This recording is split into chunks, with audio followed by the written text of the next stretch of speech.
myself again.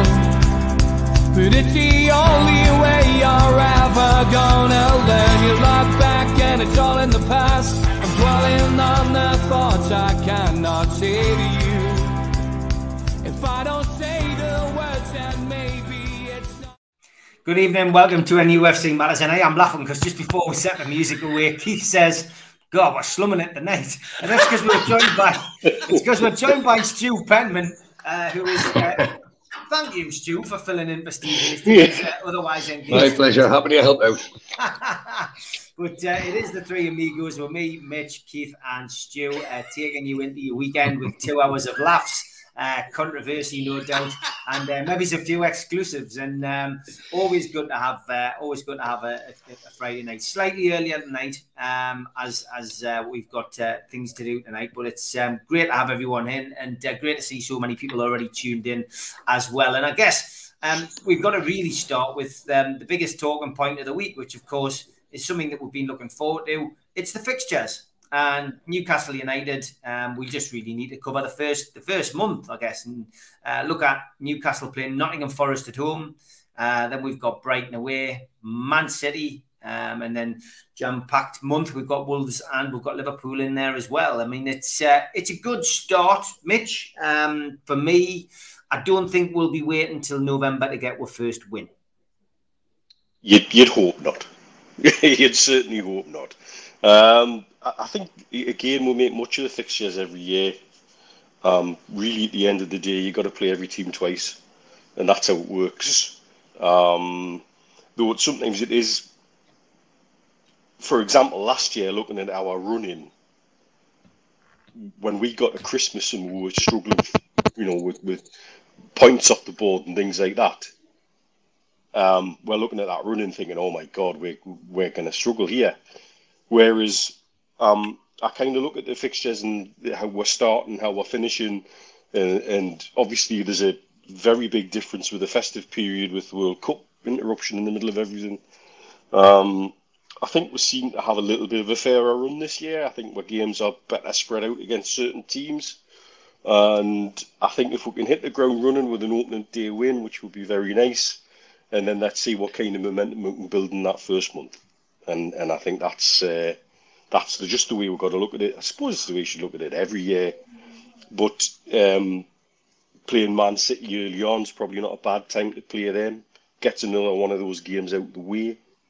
Playing Liverpool early on gets another one of those games out the way. So, we have the potential to have a nice little platform to build on at the start of the month. So I don't think we can complain too bad. And Terry, you've just timed your comment right. There's that phone again.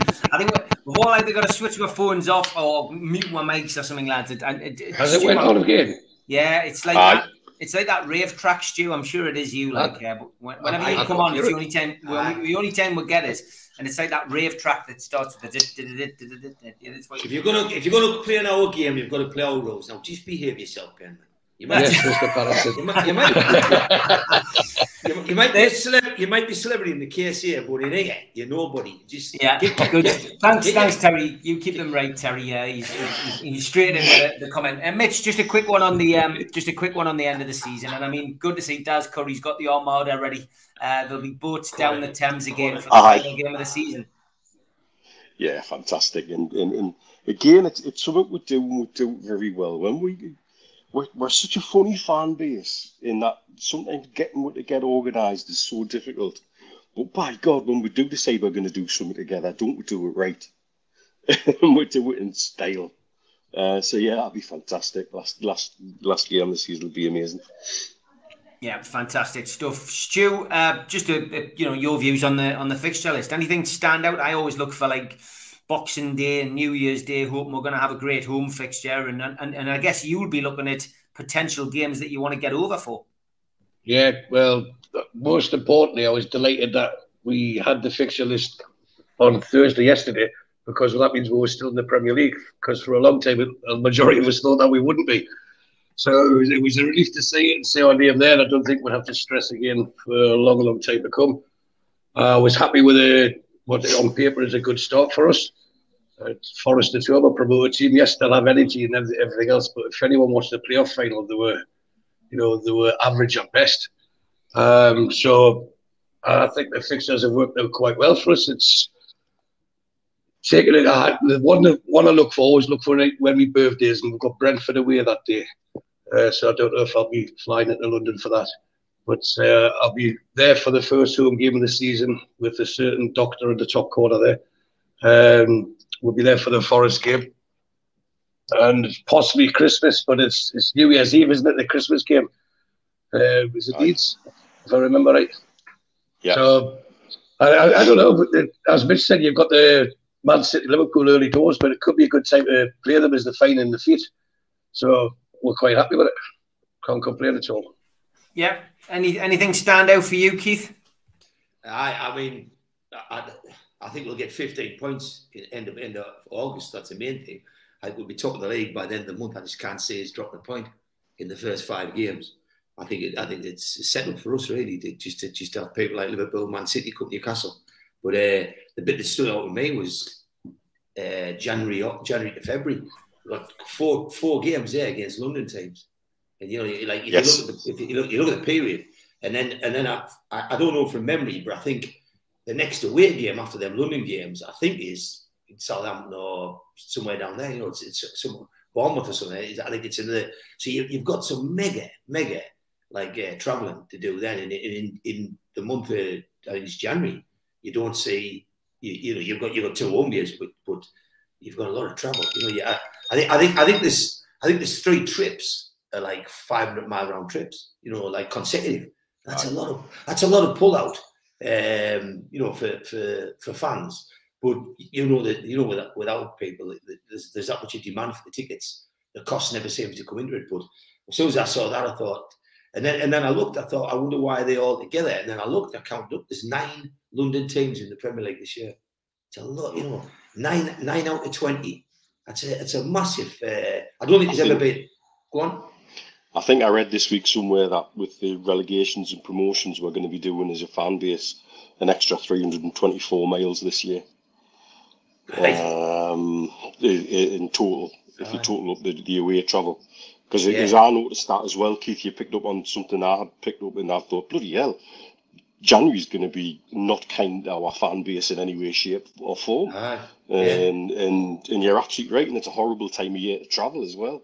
You know, but then again, the fixtures list in terms of our fan base and travelling really are kind, and no one gives a monkeys anyway. I mean, I still remember that letter I got off the Football League when I was interim chair of the trust, asking about why they'd shifted the Plymouth game onto a Tuesday night out at the drop of a hat, and they basically just said, we do what Sky tell us. You know, it was just pretty much the answer, and that still seems to be what they do. You talk about fans saving for Christmas, then getting bills after Christmas. In November, before the World Cup, you've got Southampton away, and then you've got Leicester in December. In January, you've got Arsenal, London, Palace, London, and then in February you've got Bournemouth. I mean, like, geez, you know what I mean? But at the end of the day, I guess that's the thing about being the only people from the north in the Premier League. So we'll not rub that in. Yeah, I've got me light on actually in the living room, and maybe it's because it may be slightly brighter outside. It's dark. I'm not sure why, but that's why I look a little bit paler. I think maybe it's just a light reflecting, and obviously the kids are going out, so there's a bit of noise in the background. So apologies for that, anybody. And Stu, I'm not sure what on earth is going on with Stu. He's just disappeared. I'm not sure whether his phone ran. No, on him at the minute it's raining bloody sales in his place at the minute. He's sold God knows how many apartments and villas in the last month. It'll be somebody's putting a bloody deposit on something. Well, it's been you can't knock business back. It wasn't Domino's, that's for certain. Being in a podcast, first time I've been in a podcast with Stuart, and it's like being on directory inquiries. It just phones ringing all out. Really. Okay, let's talk Ekatike, Mitch. I mean, it looks as if early next week, we might get this done. A lot of positivity from all the right places today. And Andrew saying, just seen a video claiming that Ekatike has agreed personal terms and possible medical at Newcastle next week. He says, what have you lads heard? Yeah, I mean, it sounds promising, and he's having a little bit of time off. He's just literally finished playing international football there, and looks like it could get done next week. I think there's a number of deals ongoing that we just have to sit tight and remain patient on and let people do their things. I think the deal for Etike probably got held up a little bit with the injury.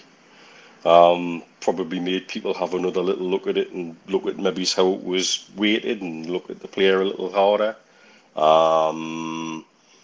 And that's only the right thing to do before you spend a significant amount of money on someone. But he's certainly somebody that we seem to have been keen on. Magically, all of a sudden, there's interest from PSG, which sounds a lot like an agent just desperately trying to get some terms racked up at the last minute before everything's finalised and signed off to me. And I think, when I see some of the comments I've seen this week regarding signings, as frustrated as a little bit that I think we just have to try and remain calm as a fan base and just let it happen and enjoy the ride a little bit. And not get impatient and not come across as impatient. I think we've got to remember we're genuinely pitching above our weight in some respects, because when we're going head to head with Milan for a player, the thing they're trying to sell is the dream and the vision and other things like the fan base. Us, we're part of the sell. Come and be part of our fan base and come and be part of our revolution. That player and his representatives then go and look on social media, people saying, "Oh, well, you just F off if he doesn't sign right now." It's sort of, we'll have to kind of find the right balance, and we've got to let people do their thing. I think that's a fair comment. I think agents who aren't acting in the best interest of their player, but rather acting in their own interest, aren't the best agents. However, we deal with plenty of those, and there's plenty of those in the industry, unfortunately. And I would suggest there's plenty of those who've already got players at our club. But I think I think we'll find once we get one over the line, then things will just start to relax and ease, and things will just happen. And it wouldn't surprise me to have a few things done and dusted already, and they're waiting to make an announcement on, say, for example, we want to line these announcements up with the release of the away shirt, or we want to line these up and say, this is what we're doing in terms of ground sponsorship, or training ground sponsorship, or training kit sponsorship. There's loads of different things going on. And when there's so many moving parts, I think to have Dan Ashworth in place guiding all those moving parts and making it all work together smoothly from the centre of the hub, as he describes himself, wouldn't surprise me to see him synchronising a few of those moving parts a little bit more closely than perhaps we realise. Yeah, I would agree. There's a lot of people on timelines, Twitter, Facebook, you name it, all essentially, I said going mad. Just be patient. That is the words that I think Mehrdad has probably used on more than one occasion. Just be patient. Stop panicking. There's no major issues. We will get the players that we want and the players that that will do well next season. So don't worry about it. Stu, Ekitike looks a bit closer, mate. That seems to be the good news coming out of today. Yeah, I think by, do I say a date or a day? I would guess by Monday, if we want to stick your neck out, that he'll be announced. There's been internationals, the players do need a break. You want them to have and get the mind together. And the Ekitike, when he's 19-year-old, it's a big decision. You've got grown men who panic about moving cities for jobs, never mind moving countries to a different language and stuff like that, and away from family and everything else. So it's a big, big decision, and it's not one that they could take lightly. So I hope he does come, and I'm expecting him to sign for us. And that will calm the fan base. Like, yes, we've got one, we've got a quality signing in. And I said on Wednesday, though, anyone that we sign will improve our squad. And there's many days in this window left. We've got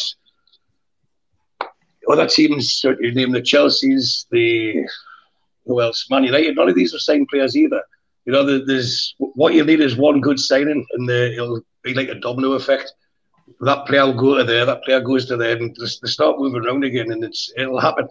And I think this coming week will be the time it'll happen. And I'm sure by the time you're on the show next week, we'll be celebrating at least 2 new signings. Monday, Stu reckons, Keith, are you as confident? Do you think you'll be over the line? A lot of positivity today about that deal. I think there's been, there's been negatives as well all week, and it's just, it depends what you read and what you listen to.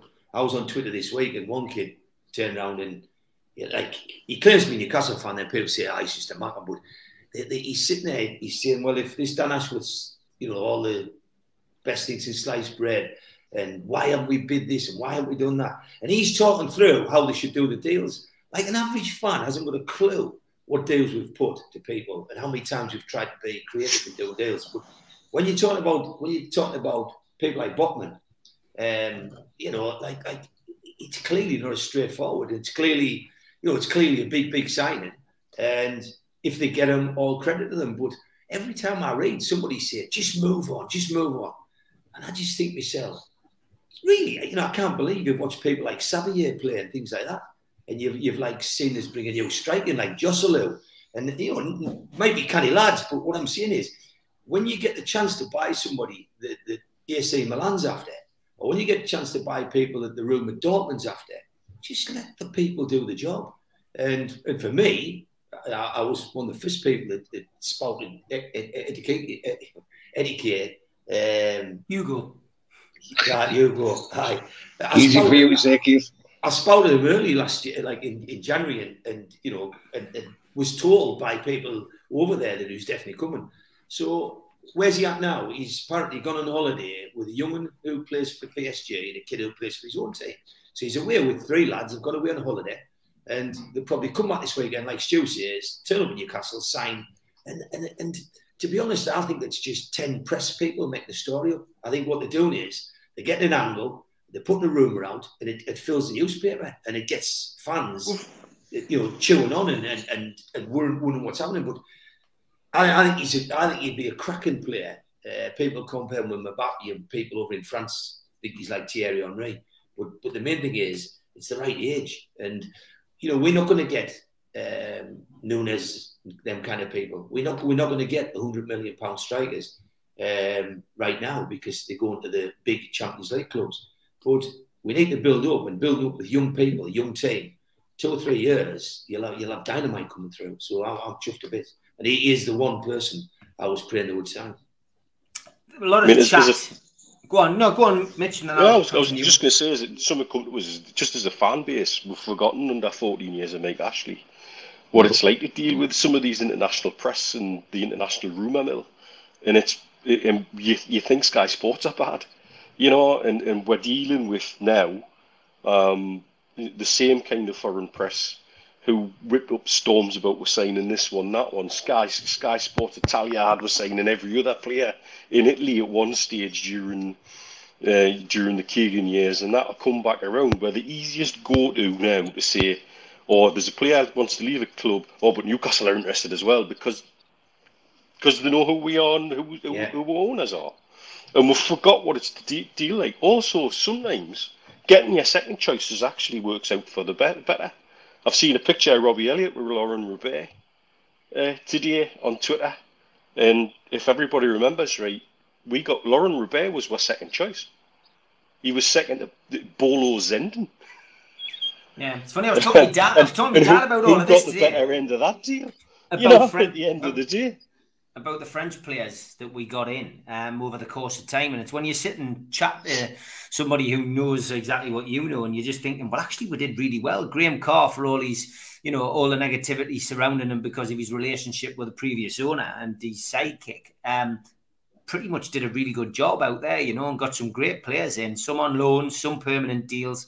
But, Ekitike is, for me, it felt like a risk before I knew too much about him. I didn't scour the foreign transfer window in the market. But I look at it now and think, wow, we are going to sign something special. And we don't always have to know. People in French football, like you say, is whispering the name Thierry Henry in the same sentence. Yeah. That has the potential to be a huge sign. Is it worth the risk? Absolutely. We've talked a little bit about social media, and for me, Steve Middlemiss brings it up. Ben Street brings it up in the chat as well. Can the fans please not tag the owners in tweets on transfer news? It's not on, really. Ben says, we've had people tagging Merdad to sign some players. It's embarrassing. And this is the problem, isn't it, Mitch? Unfortunately for us, we're always going to have this situation as long as they're on social media, unfortunately. And it's a double-edged sword, and I'm damn sure that Merdad, Amanda, Jimmy Rubin, and everybody else involved understands how that double-edged sword works. If you want to come out to our fan base and show that you're communicative and open in the way that they have, and they genuinely have, they've not just made Mike Ashley look mute, they've just blown away the levels of interaction and communication that we've had from ownership in the short time they've been in place. However, the price on that ticket of leaving yourself open and accessible is people will tag you into tweets. People will inevitably do stuff like that. And I think they fully understand that that's the price on the ticket. And to be honest with you, do I think they'd be bothered by it? I think it'd be water off a duck's back. I don't think they'd be bothered by it one little bit. I think you're right. Whether you think it's appropriate, whether you think it's embarrassing, there's different levels of personal opinion on that. My personal feeling, and it's just my personal feeling, it is the price on the ticket. If you want to come out there and say, this is me, this is my Twitter handle, like I do, this is me, this is how you can contact this, you can talk to me, tweet us on this. If somebody wants to use that Twitter handle to come back and have a go at me or to communicate with me, I can't turn around and hide. It's the price on the ticket of trying to stay open and communicative. And I think they would rather have it that way and be seen to actually give a shit than to be closed down and start this, oh, well, don't tweet this and don't do this. But I get why people get frustrated by it as well. It's right what you're saying there, but Steve's right to point out, like, just, you know, like as a fan base, we've got to let them do the job.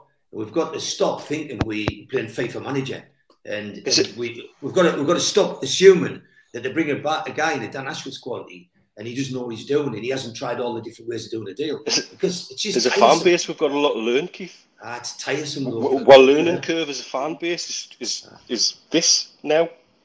Because potentially, as we rise as a club like that, you know, certain things that I see getting up some of our fans' noses, again, is water off a duck's back to somebody who's maybe been a lifelong fan of Liverpool, lifelong fan of Man U, and seen how their fan bases work and the dynamics in their fan bases are different. The dynamics in our fan base are going to change, and some people aren't going to like it, and some people are going to get irritated by it. And we've got very open and communicative owners, and I don't want that to change. But at the same time, trying to educate people that maybe it's a bit more respectful not to tag them into every tweet.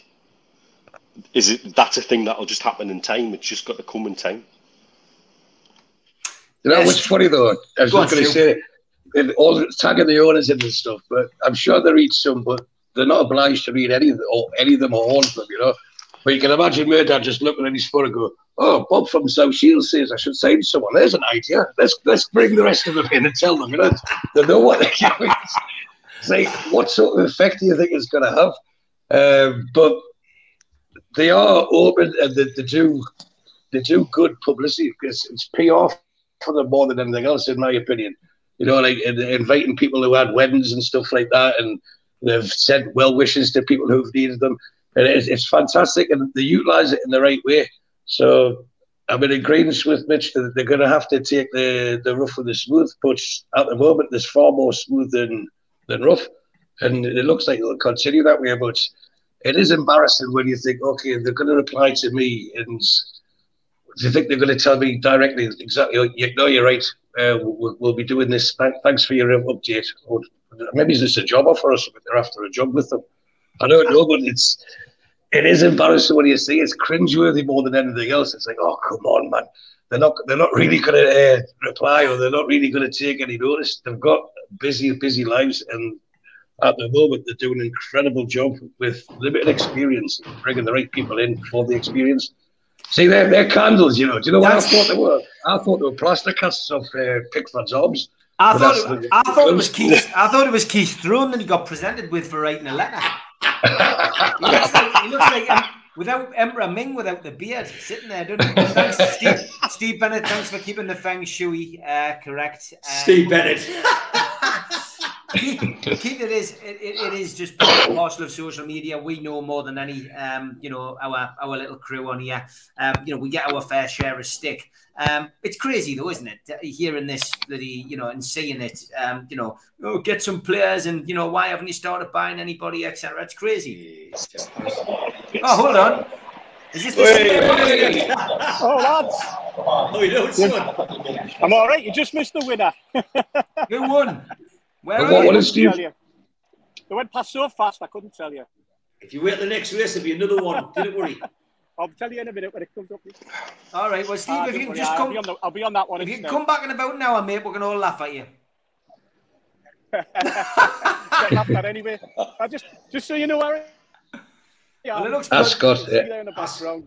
We're at Royal Ascot. You enjoy yourself, mate, and watch that napper. You might not be bald, but you're getting a bit of a tan on your head there. Certainly, isn't it? Oh, it's going to be a 10 down the morning. I'm looking more like Patterson every day. You're giving people a whole host of ideas with these different images. Dear me, out. Get your thinking caps on. Have a good time, Steve. Right. Thanks for joining me. Don't you start. Right, all the best, guys. Cheers, mate. Good to see Steve there. His reception isn't great, but great of him to pop on. And as always, just the tweeting of the owners, Keith. We knew it would happen. We've predicted it on here. We knew that there would be at some point somebody say something, and I think, if I was going to be a fortune teller and the town moor has just landed in Newcastle, I might say that, there might be a few tweets going to them when the season ticket news gets released, or how they're going to sort tickets out. Well, it's you can't make it up.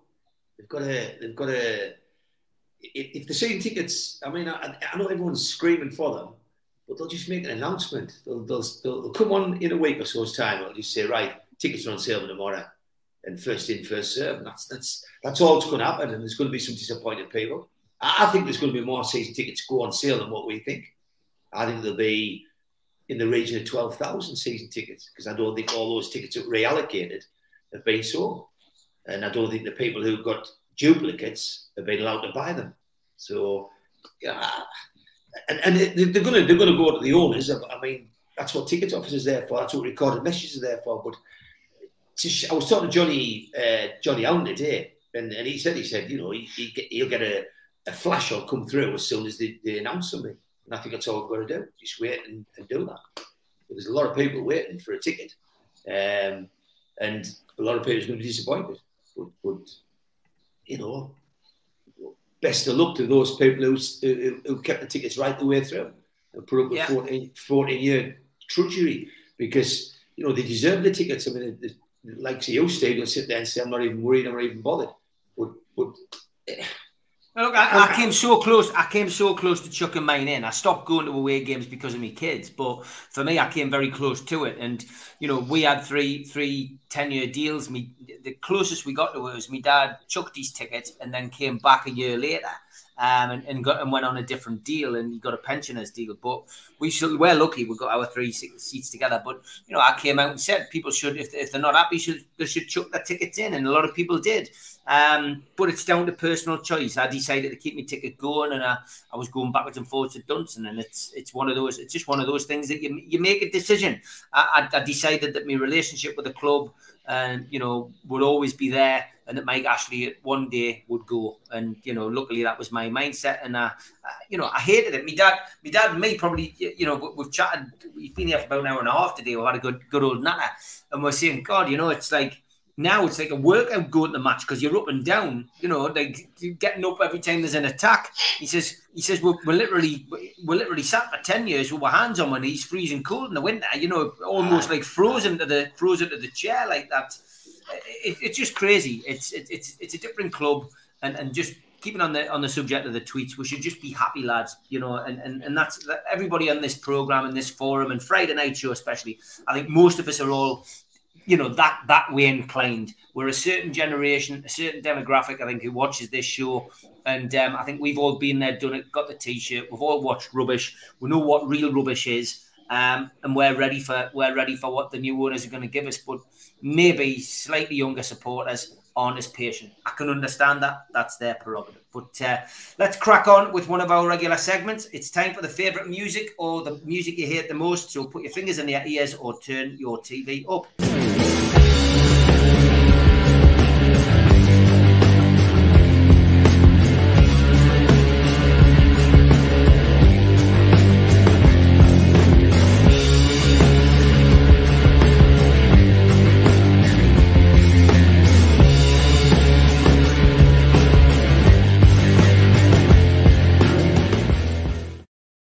The day I met, where we ask you to send in photographs of you meeting Newcastle United players or managers or ex-players or managers, and there's some great little photos today. Heat Save sent us this one with David McCreary. Not sure where that is. It looks like you've just had did he come and decorate your living room or something? It's a good one, Heat Save. Anyway, proper legend, Davy Mack.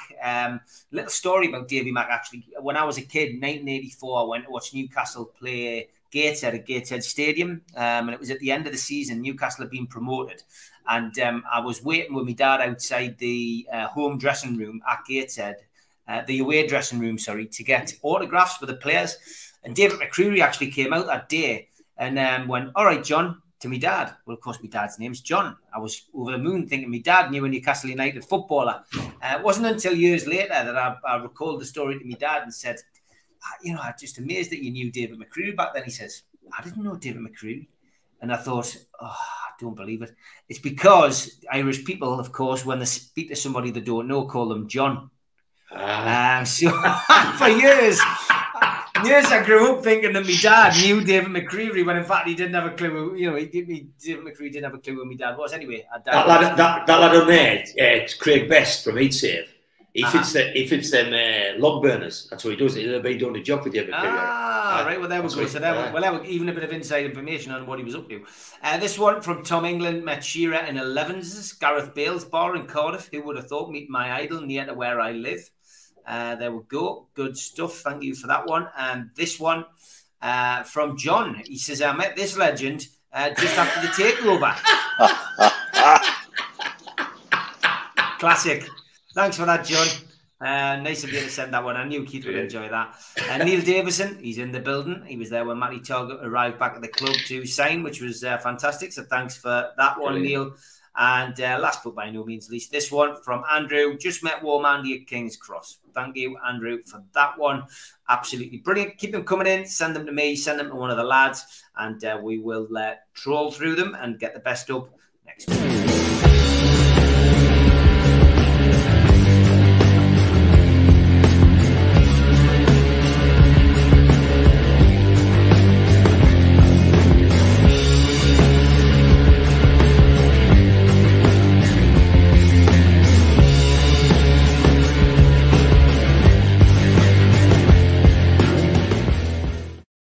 Okay, great questions coming in the chat as always. Alan says, guys, how many points will we need to be safe? As the Premier League so strong, I think 112 points is that 12 points. I mean, look, it's a good little topic of conversation, though, Mitch, because you know we managed to stay up anyway. You know, we could have gone on that. We didn't need to go on that last run, really. We could have stayed up anyway. But, I mean, are we going to be around about the 35, 36 points again, do you think? And, I mean, I don't think Newcastle will be too concerned. But do you think that's where it's going to be for people struggling at the bottom this season? History of the Premier League tells you that 40 points guarantees you safety.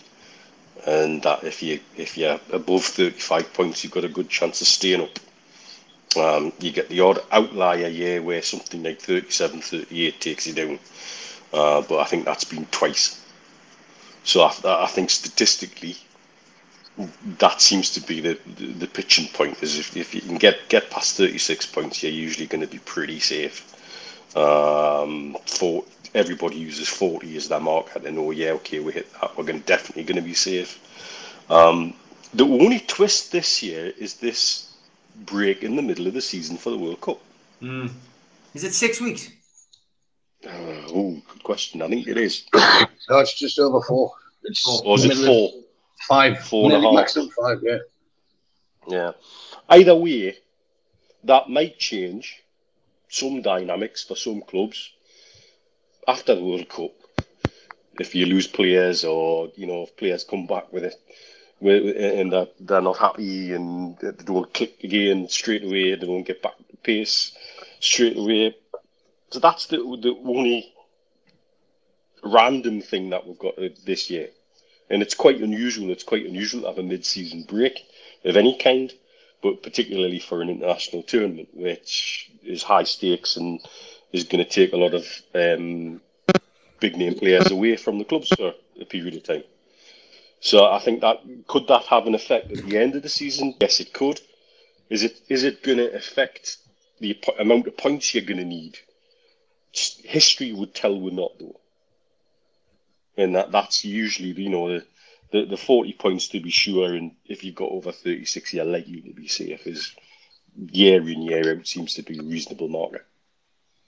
Yeah, Stu, I mean, it's nice to think that we hopefully don't count your chickens will be involved in that. But what do you think? What do you think will be the total of people who need to stay up next season? I think the gap's getting bigger. It's harder now for the teams coming up, and the teams that are in the middle seem to be spending more to make that gap bigger to the bottom teams. And that's why, if you look at the last few years, there's been one or two teams with they've just been cut adrift, haven't they? You always get one that sinks, like Everton did and Leeds were doing, so that's 2, I suppose. But I think in the history of the Premier League, there's only been one team relegated with 40 points. So that tells you that it's not like it used to be, like pre-Premier League. It's the league, although on its day everyone could be everyone, or anyone could be anyone, it's becoming less and less likely now, where the teams that are going to struggle. I mean, I think if we went round and asked even people in the chat, name your 3 teams that are going to get relegated, there'll be 2 names that come straight away. And that's the sad thing when it becomes predictable like that.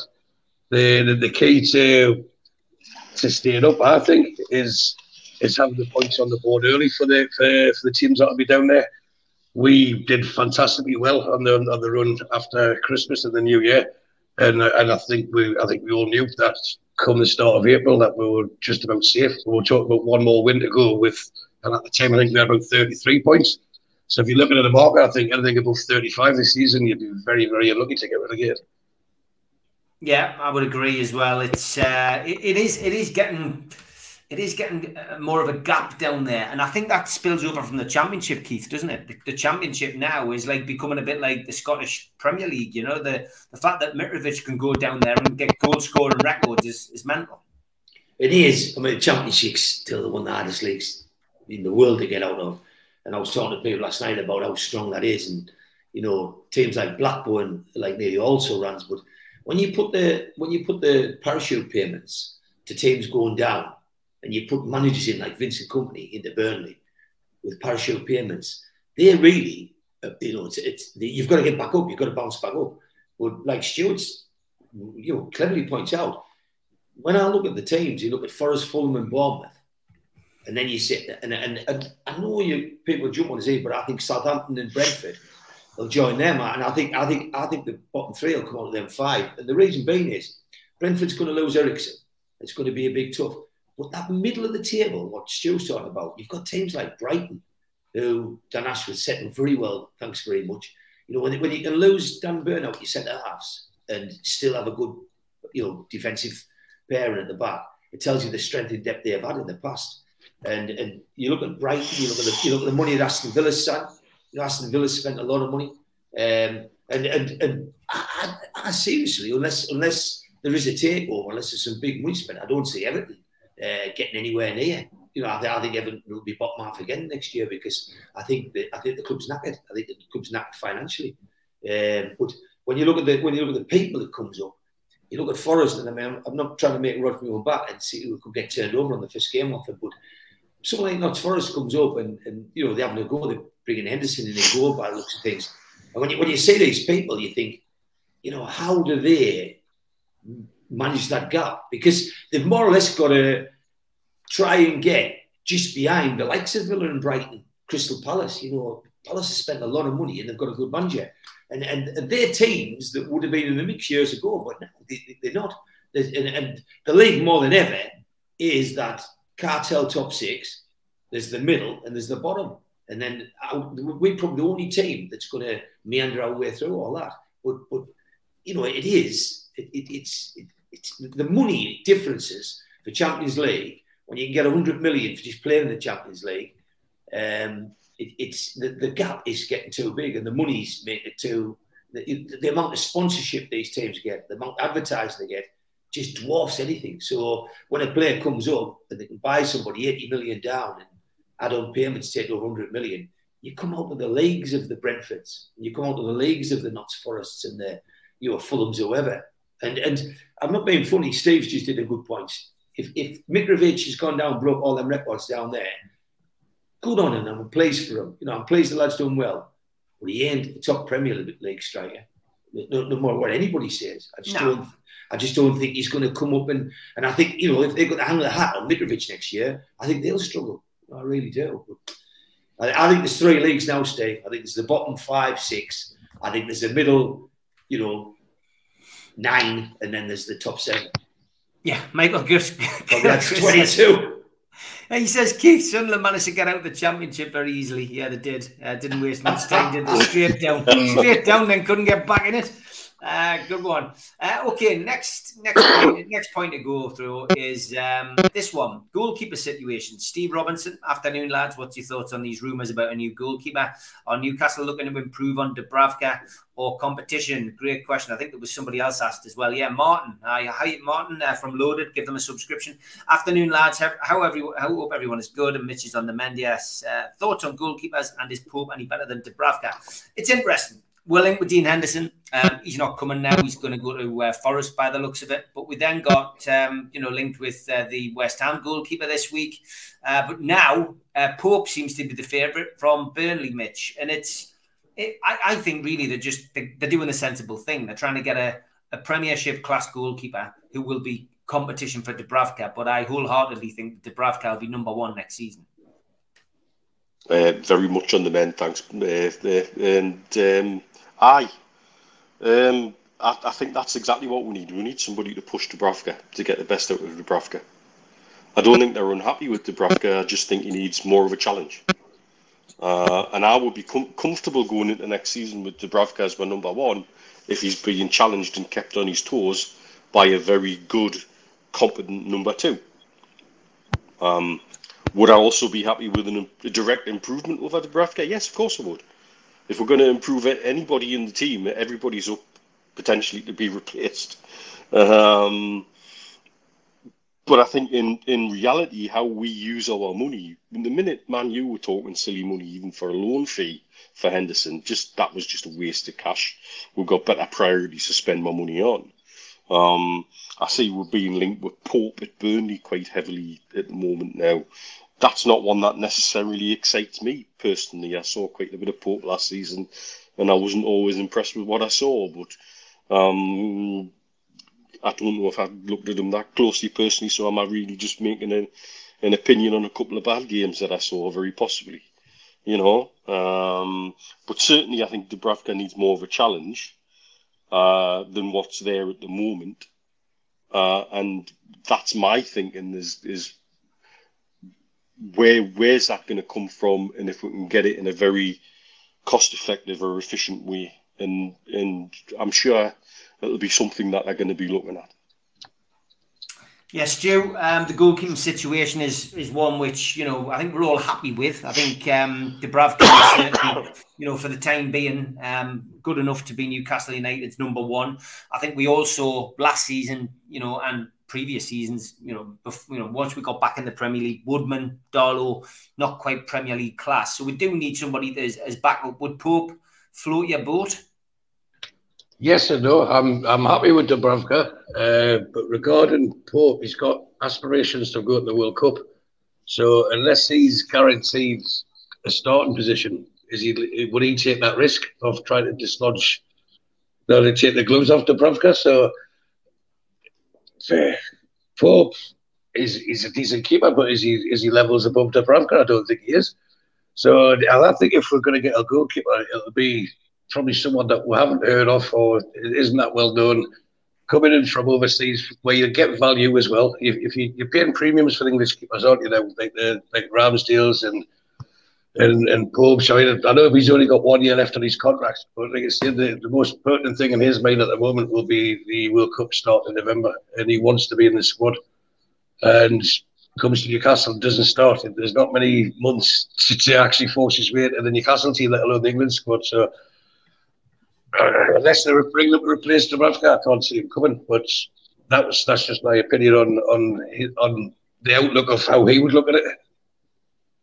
Keith, thoughts on the goalkeeper situation? Woodman looks like he's on his way. I'm not sure. I haven't heard any news on that today. Has he gone yet? Bournemouth, I think, and Lord. Bournemouth, right? Okay, yeah. But so Woodman's on his way out. What would you think about Pope coming in? It's not gone down well in the chat. Gone down like a lead balloon, actually. It's how to put it? If we didn't have Dubravka and we signed Pope, I'd say he was a canny keeper. Do I think he's better than Dubravka? Not really.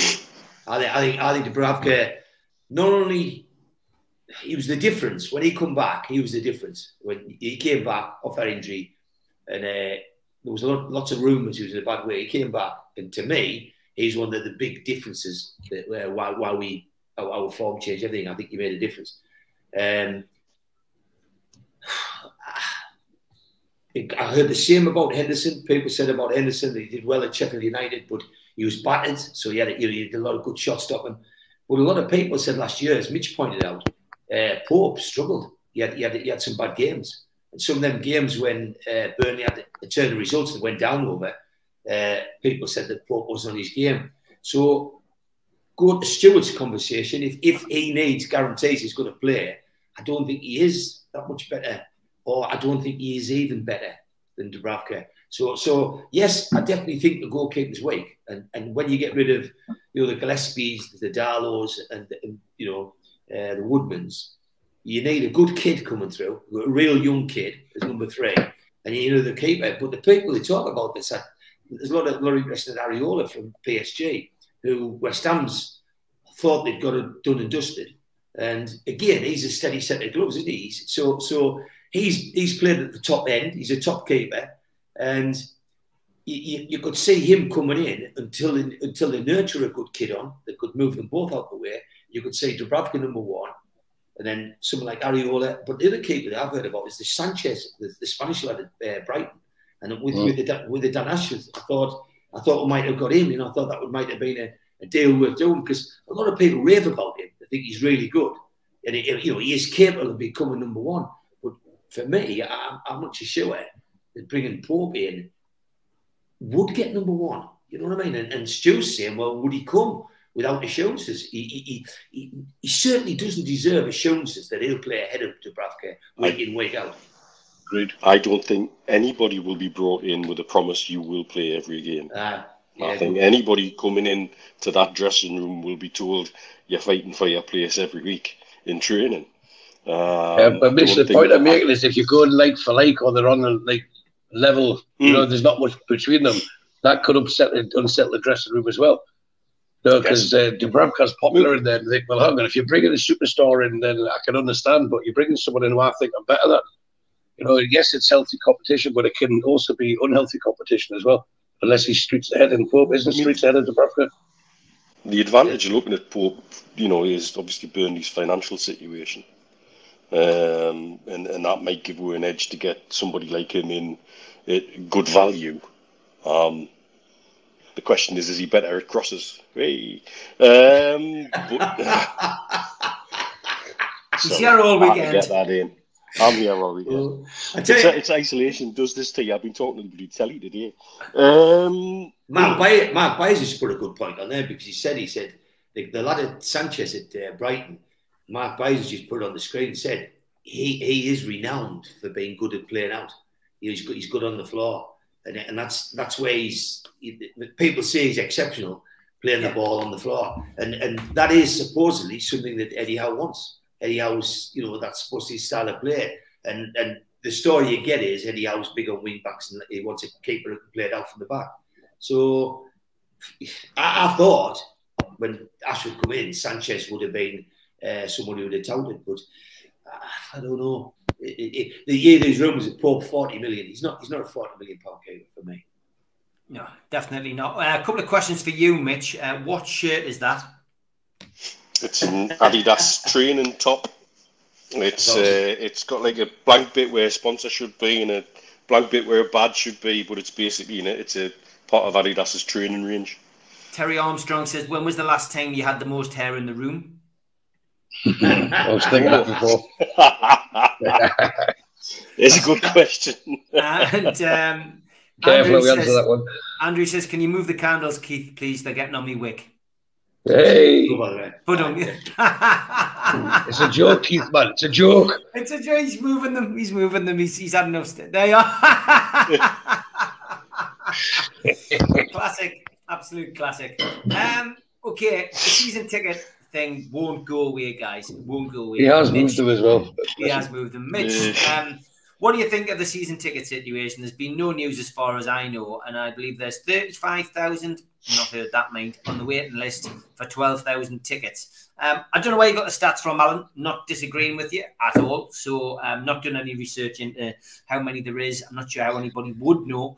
But yeah, look, this is the point I made about when you're tweeting the owners, I guess, earlier on, Mitch. This is going to be the next major issue. This is going to be the biggest issue they've got. The only way that you're ever going to solve this issue is by building the stadium up over and getting more seats in, which isn't going to happen before the start of the season. So how do you think the club's going to handle this? Good question. I don't know. It's something that Steve Hasty and I have bounced around for months and months and months and talked about it. And I've talked to Stu about it. I had a chat with my mate Craig on Twitter about it today. The one thing I hope that they do is that if they're going to use that online system to move the tickets, that it's been tested, and it's robust enough to deal with the demand that's going to hit it. That's the thing that scares the life out of me, is having so many people online waiting to go, and then everything just goes boom and crashes. Because that will cause blue murders in all parts of the UK, not just in North East England, I'm sure. Is it a case of you don't do it online? Do you drop it down to old school form and orderly clue? But that doesn't help. That disadvantages some people. There is no easy way to do it, and there's no straightforward way to do it. And so whichever way they decide to go, I wish them the best of British. And I do hope their online sales are robust enough to handle it, because that's what I have my concerns about. Stu, season tickets. I mean, I spoke to Al Walid and you and the panel on Wednesday night just about this kind of issue. You know, for supporters travelling from abroad. You know, and Saudi fans. We know Frode, who is hoping to bring a contingent of Norwegians over. He's done it very much in the past, and there's all kinds of issues, isn't it? It's the most difficult one for the club to solve. It's a nice problem to have, sell out stadiums, but it also brings its own problems. Yeah, it's the biggest challenge they're going to face in the season, I think. And they're not going to win. They're going to get criticism whichever way they do it from those who are unhappy. Because then you start saying, well, what about supporters clubs around the world? Do you put certain sections away for that? Or do you put a certain section away for... it's... What about the one... He's gone. I tell you what, good enough for them. All this noise and tit-tat, his phone and everything. I don't think he should get back. Don't let him back on. Don't let him back on. Leave him in the green room. He's shouting and bawling now. He's shaking his fists. I can see him. There he is. He got stopped. He got stopped in mid-flow. Keith thinks I can't hear him when I'm not on the screen.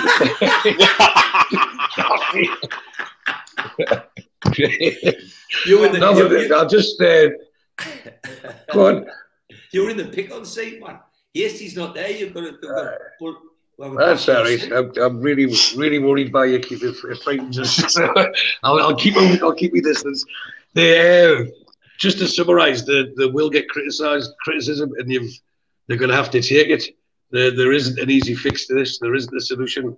As you said, you do it on prove that you've been good in the past, and you give your season ticket up. Do these people get first choice? Then you've got, do you want youth? Because it's an old fan base we've got. In comparison to other clubs, you know, are they going to create a section for younger ones to come through and carry the baton on, so to speak? There's so many. This is probably why it's been delayed. And again, they're going to get it wrong. What's he doing now?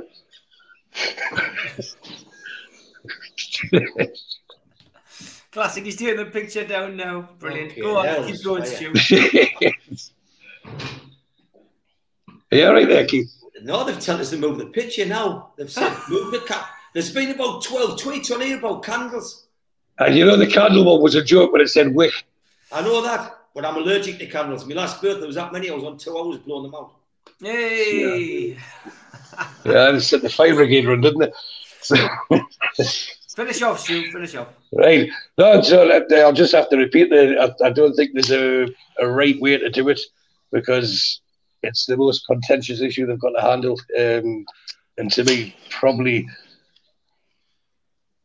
the only thing that would create more debate would be if they were to say, right, we're going to move the stadium, which I don't think they want to. Yeah, I mean, the tickets, can you move the picture? They can still see the picture, Keith. And they don't like your top. You will. Keith, can you move house? Says Tim. Any chance you can move house, Keith? Getting back on to serious issues. The ticketing situation, Keith, how would you solve this if you were in charge?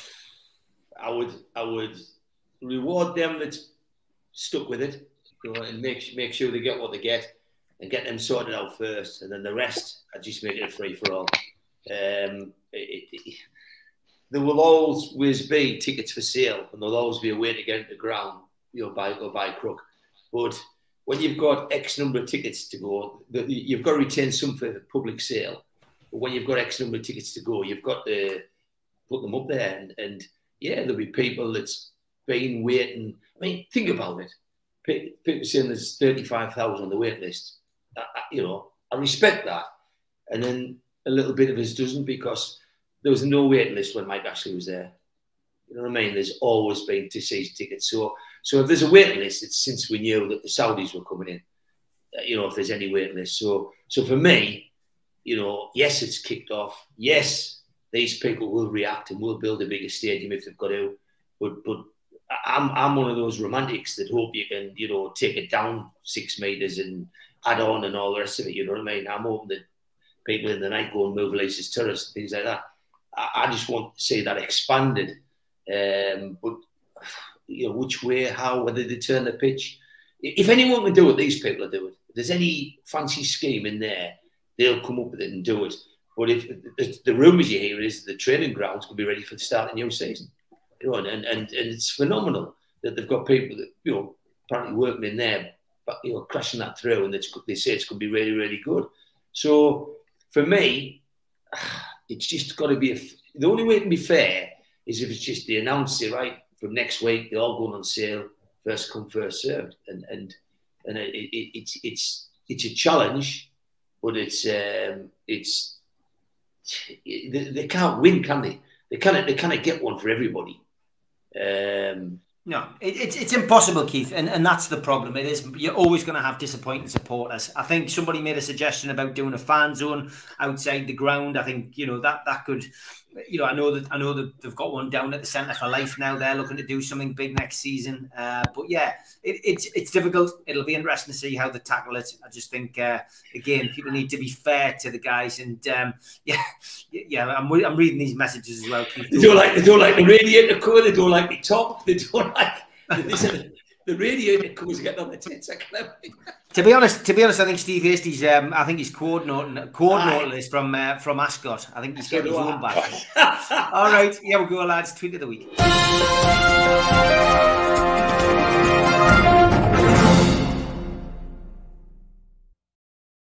Yeah, tweet of the week. It was quite a quiet week this week, but we did get some belters in as well. Some great football related stuff as well on some of these on some of these pages. And Football Retro Plus, thanks to Jonathan Ward for pointing it out. St James's Park, April 1989. That was the season that we almost got promoted when we got to the playoffs for the first time, of course, and we got beat off Sunderland in the second leg 2-0 at St James's Park.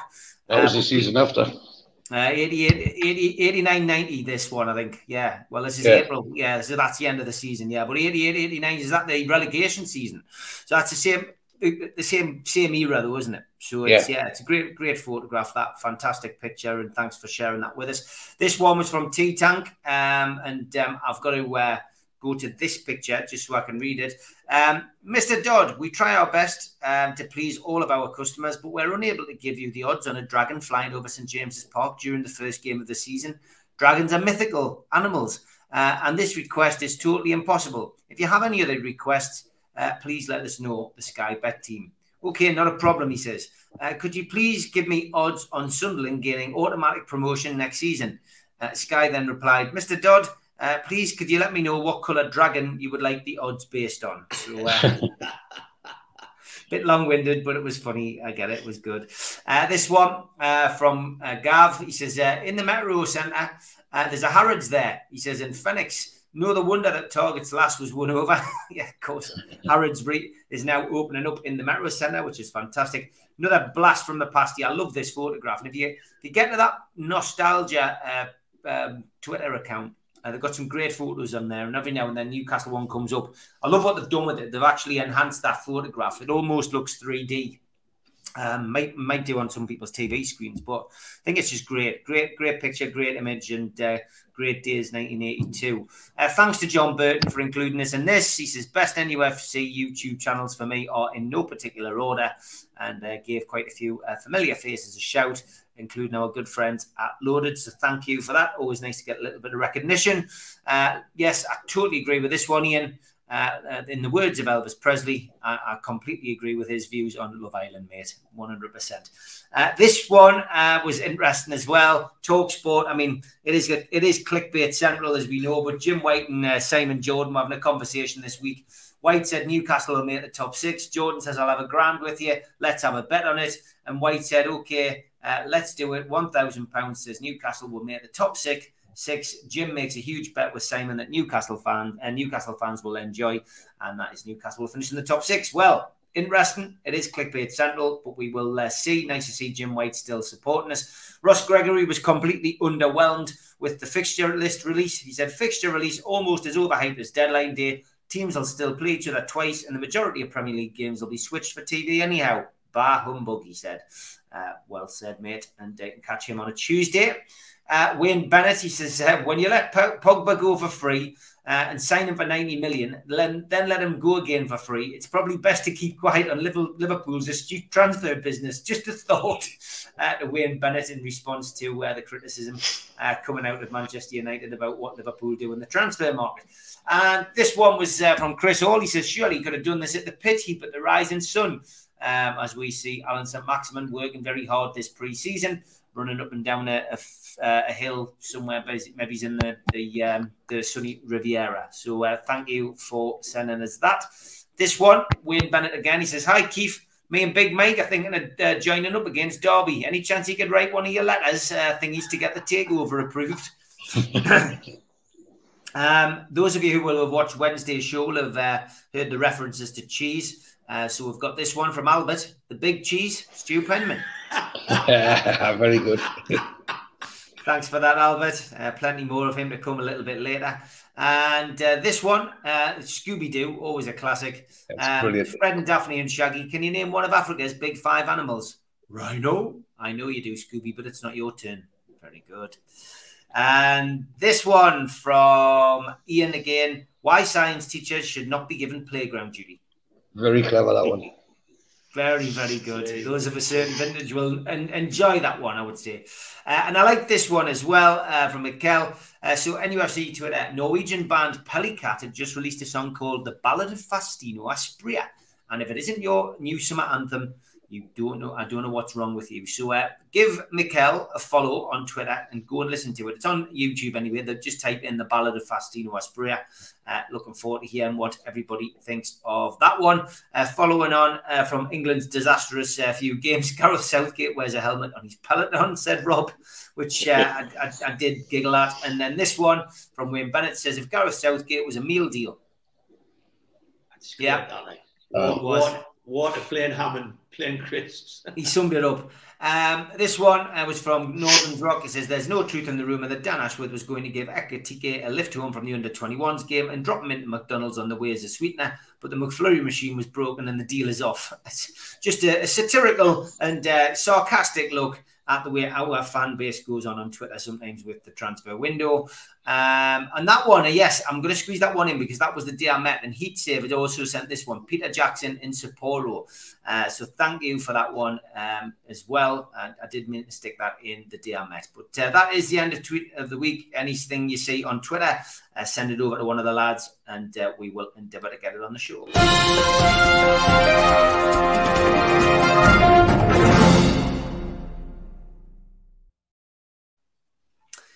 Okay, Peter, I like this one. It says, first manager to get the chop will be Frank Lampoon. So, thoughts, Mitch? Looking into the new season, your crystal ball, who's the first manager that's going to get sacked? Wouldn't surprise us. It doesn't look like they're going to have much of a budget to play with. And for all his quote-unquote miracle work at the end of last season, he will remain in a vulnerable position because of, quite rightly, the things that we get wrongly accused of, unrealistic expectation and over self-worth from the fan base. I think if he starts badly, if they're hovering around the bottom end of that table early doors again, wouldn't surprise me to see Lampard as the first one out the door. Genuinely wouldn't. I think he's in a vulnerable position. There's a lot of big question marks at Everton still over financials more than anything else, and they didn't excel themselves last season, so the pressure's immediately on. Yeah, it is. I mean, manager merry-go-round, Stuart. It took a little bit of time to warm up last year, but by God, it didn't fall like the proverbial dominoes. But have you got a particular favourite? I mean, is Frank Lampard one who you think might get the chop just because of the lunatics who've taken over the asylum at Goodison, or is there another favourite? I don't know if they can afford to sack him the way things are at the moment. They need to pay him off, but any team who's going to struggle and will be financially screwed if they get relegated. So you could put the Leeds Jeremy Kyle lookalike manager in mix there as well. Especially if Calvin Phillips goes, and there's talk of the right back Ayling or even Rafinha. If they start selling these players, and they don't replace them, because when he come in, he didn't really give a big upturn in results either. The manager there. So that could be a camp that's not happy. So if it's not Frank Lampard, I can see it being the Leeds manager. Keith, any thoughts? Yeah, to be honest, it's the first time where I'm not looking at the bottom three, like the teams come like the Fulhams, the Bournemouths, and the Forest. Because when you look at them, they look as though they're quite happy with their managers. Look as though their managers have done a job to get them up. And I know certainly in Forest's and Bournemouth's case, the manager really well thought of, and I think Fulham's is. So I think that the first sacking's going to come out of whoever needs the money, needs the status, needs to stay in the Premiership, and doesn't do what's expected. And in that, I think there's only three. I think the three that will come out is Lampard at Everton, Jesse March at Leeds, or Arteta at Arsenal. And the reason I say that is because I don't think Arsenal was a happy crowd last year. And I don't know. I wasn't surprised that Newcastle ripped them to bits when we took them. That game. They came up not needing to win that. They were never going to beat us that night. But I just think that Arsenal's got something missing to compete with the big lads at the top. I think there's a big gap between, and I even think, you know, as much as I hate it because I'm not a fan of Spurs, but I even think Spurs have pulled ahead of Arsenal in that gap. So when you've got your Man Cities and your Liverpools, I think you've got Chelsea and Spurs challenging behind that. But I think Arsenal's like Man United. I think they're slipping force, and I think they're struggling. The big thing that Man United's got, they've got the fan base, they've got the money, and they've got signings. You know, Man United will make signs. I just think Arsenal might be the first one to lose the manager, because I think it's just demanding. People who get chewed off with Arsene Wenger tells you a lot about their fan base as well. Right. Yeah. I don't think they've ever really been settled with Arteta, have they? No. Yeah. But he was one game away from Champions League, wasn't he? Fair point. Jesus could end up there as well. It could be the final roll of the dice for Arteta. We'll wait and see. He's got to get things right, but not our problem, thankfully. And we could sign him and Pope, couldn't we? Yeah, we could do. You never know. And Ward-Prowse. Jesus and Pope. Sorry. Jesus and Pope. Sorry, that was over my head there, I'm afraid. Yeah. Next one, Sutty asks you, Mitch. He says, Mitch, you said a couple of weeks ago some of the players you'd heard we were going for sounds exciting. Are any of these closer to signing? As far as I know, yes. Are we gonna have, and without asking you to break confidence, are we gonna have a summer where we get players that we're not being linked with? Do you think one or two possibly? I think one or two names may come out of left field. Okay. Yes. Right. Okay. And I think, like I say, there's been more going on behind the scenes than people realise. Yeah, of course. And that's why I think everybody's quite calm. Don't do your business in front of everybody. I think the club, if you talk to anybody who, and I think Stu would back this up as well, the club's become tighter than ever in terms of getting bits and pieces. Stuff that used to easily trip out isn't. And they've locked down the lot, which is quite impressive given, you know, that we're told we're a goldfish bowl and everybody knows everything and it's a football hotbed and this, that and the other. I think they've done very, very well at keeping some of the things under the radar totally. Mm-hmm. Yeah. I must have missed this one. Go and sit outside, Keith. Sit outside. Yeah. Okay. Okay. Let's ask a little bit about the Derby situation as well, Mitch. Just, you know, takeovers. We know we've been there, done it, got the T-shirt with that now, and Mike Ashley is hanging around like a bad smell, isn't he? Yes. And it seems to be he's already fallen out with the administrator. Mm-hmm. And I believe it's because he feels, and I think actually quite rightly, that they've handled the entire process appallingly, and that anybody coming in is due to pay certain fees that he feels, had the sale been handled properly, wouldn't be payable. And you can read into that what you will, but again, there are another administrator who've gone to MSD and taken loans and kept things going, and they've made an absolute hash of a sale 3 times now. And there seems to be no working relationship between the administrator and Mike Ashley. Do I believe he wants the club? I'm not really sure. I've asked somebody very directly, because I know this individual knows Mel Morris very well. And it's the guy who asked me if I wanted to buy Derby for £5 in January. But that's a long story for another day. And I'm saying, have you not put the two together? Because I know you've worked with Mike Ashley before, and I know you know Mel Morris really well. Have you not actually sat those two guys just in the same room and actually said, can you sort, you know? And the biggest problem is the administrator, is what I understand. And it remains unsold. It remains a mess. And the administrator still seems to be in control of the situation. And I don't think that's an understatement to say that they've made a mess of that sale. Okay. Quick one before I come to Stu. Just final position of the season. Where do you think Newcastle will finish? The question was asked in the chat. Go on, Stu. Fifth. Fifth for you. Keith? Fifth. I've thought about it long and hard. Fifth. Mitch, what about you? Seventh. Okay. I'm going to say eighth, so I'm probably the least optimistic. I think eighth, and I think a decent cup run. But yeah, it should be an interesting season. We'll I think we'll all be able to give a different answer when we see the players that we get in. I think that would be the big benchmark, I think, for me. Referees, says Tom. This is a good one. Mitch, he says, lads, do you think we'll have some new referees in the Premier League replacing the likes of Mike Dean and a few others? Yes, well, there's at least 2, if not 3, retired, so they will be replaced. The usual way they're replaced is they're brought up from the referees in the league below.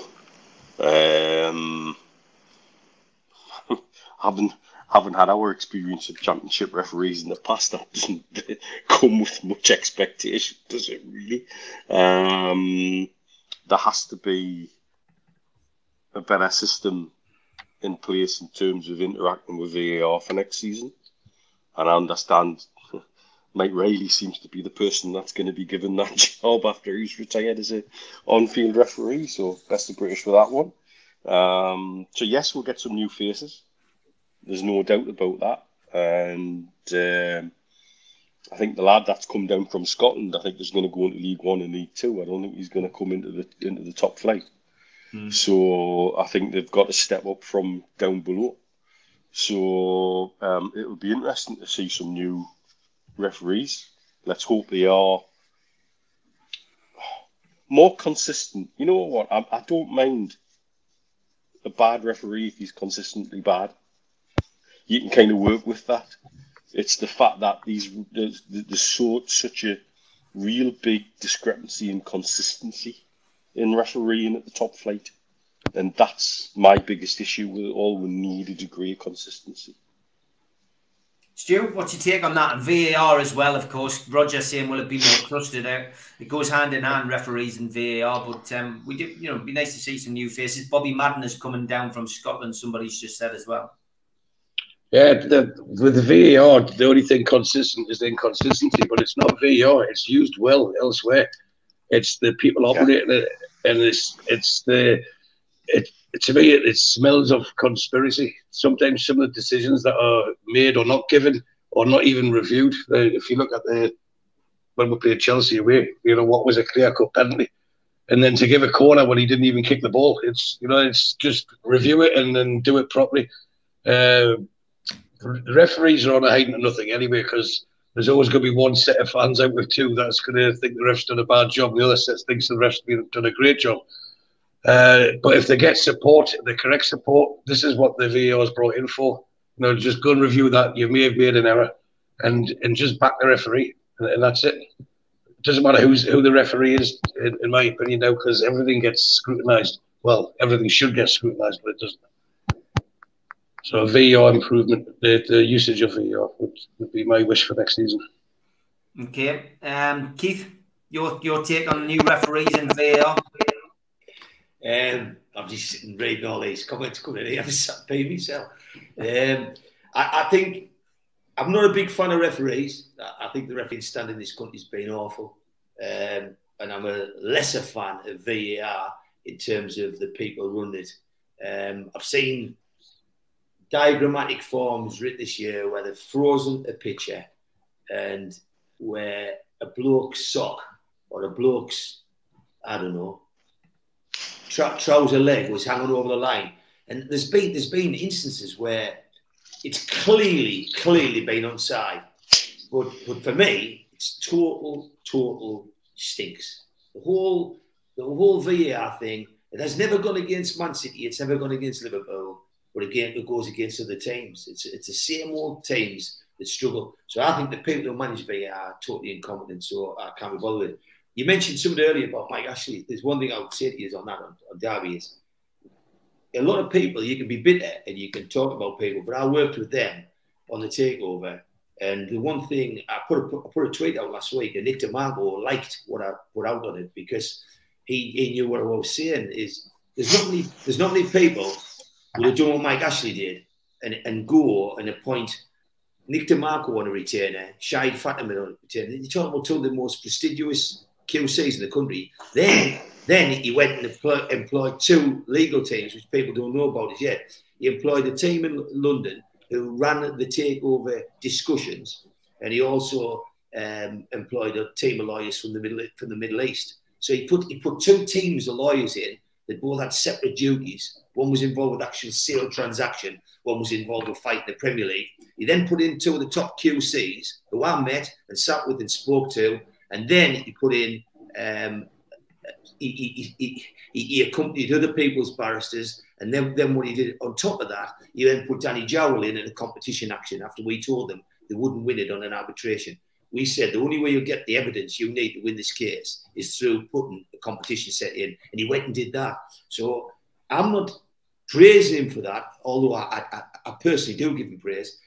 There's not many people would put out that cash. When people say, "Oh, he's just looking for a fight," no, he's decided it wasn't worth X. He's decided his bid's worth Y, and he thinks he can get it through legal action. And I'll tell you what, don't bet against him, because there isn't many people in any form of business in the UK will put the money down like he has. He's put it down for Newcastle. If he hadn't, there was no takeover. There was no Saudis or no anybody. If Mike Ashley had changed his mind and decided to take a bid, because he could have got a consortium bid, he could have got a 300 million consortium bid, and those people came at the end, those people came sniffing at the end when they were nearly over the line. And if he just got sick, or if people had abused him, as some people were, he might just sort of hell with this, I'm going to sell it. But he wanted it for reasons, other reasons. He probably wants to trade with PIF on an ongoing basis. But he made his mind up that he wanted this takeover. And your point about Mike Ashley is, whatever. I mean, I packed my season ticket in, 3 season tickets and a box when Keegan got embarrassed by Dennis Wise and co. And I went more at away games over the years, and then went to home games in corporate and tickets and buying tickets. And that's what I've done ever since. But we've all got our grudges and we've all got our problems. But without him, you would never have this takeover. You can put a load of abuse up, you can bombard us on Twitter, but I'm telling you, it'll come out one day that he decided that he wanted this takeover, this consortium, and nothing else. And he put mega millions into it to make it happen. And I don't know many other people who would have done it. The guy that wants all the praise, a guy called Justin Barnes, who ran the show. He ran Lee Charney, he ran Newcastle United, he did everything. And he's a guy who doesn't want any praise. He's a lawyer himself. But that's who I dealt with all the way through. And that's who I spoke to and still speak to. But don't underestimate. If he wants Derby, I'll tell you what, the guy that's the administrator wants to have his ducks in a row, because if not, Mike Ashley will smash him to court. And the first guy he'll get to go and back him is the likes of Nick DeMarco. Because, you know, people praise Nick DeMarco, and he's a brilliant bloke. He's a brilliant fella. And he sent me personal messages, which I wouldn't put out to get trolls off me back. I just sit there and go, I'll take them to the grave. Because he said, what you've done is brilliant. But Nick DeMarco will be the first guy to get in the camp. Because Nick DeMarco did work for our new buyers. Nick DeMarco worked for Mike Ashley and praised him. You know, said he was a great guy to work for. So put in context, if he goes and gets Derby County through a court case, good on him. That's what it's there for. He's put his money down. My understanding, Keith, is he's just massively pissed at Conturner, the administrator, and how they've handled it all. Yeah, he reckons there's about, I think, £25 million worth of fees, which he just utterly refuses to pay. He thinks he's been badly dealt with, but what I'm saying, my point of all that is Mike Ashley decided that the Premier League and the cartel weren't going to beat him, and he proved it in court. That takes big balls, because you're talking about all them Premier League big six and multi-billion pound concerns. So you're taking on the world, and that's what he did. But he wouldn't have got it with the legal team he started with. It was only when he went a different route, and I don't need to prove anything. It will get proved it'll come out in time, it'll publish in time, and they'll help us publish it. But what I'm saying to you is if Mike Ashley's been badly dealt with by an administrator, the administrator wants to watch his ass because Mike Ashley will go after him and he'll turn him over. And he's not frightened to put millions, tens of millions, hundreds of millions down. It's so true.